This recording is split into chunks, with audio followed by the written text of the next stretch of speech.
Right, so for this task on the Heggerty, you're given questions very, very similar to this. So what's the equation of the line that goes through such and such with a gradient of whatever? So you need to know kind of what every little part of this stands for. You might have picked that up by now, you might not have done. So what I'll do is I'll briefly go through it and then I'll answer these two questions for you. So with y equals mx plus c, okay, this y and this x, that's a coordinate, that is a coordinate. Okay, now y and x can differ. Okay, there can be loads and loads of different coordinates on a line. Okay, now this m is your gradient, and c is your y-intercept. Okay, that is where it crosses the y-axis. Okay, now you got asked to find the equation of the line that goes through 0, 5 with a gradient of 3. Okay, now you can actually do that very, very easily from the information that is given here. So y is equal to, now mx, now m is the gradient, so this is a gradient of 3. So 3x, okay, because you don't know what x and y could be. We want the equation of the line, not just it at this point. So y equals 3x plus, now this is the y-intercept, and the y-intercept here is going to be, not plus, negative 5. Now you might be wondering, well, why is it negative 5? So if you think about what this line is going to look like, now a gradient of 3 is positive, so it's going to go in this direction.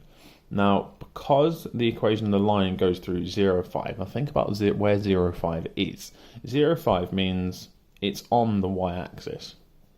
Okay, it doesn't go left or right, and it goes down 5. So this point, 0, 5, is going to be there. So that point is where it crosses the y-axis, is where it intercepts the y-axis, and that point is actually the y-intercept. So 0, 5, 0, no y-coordinate at all, means it's on that y-axis. Okay?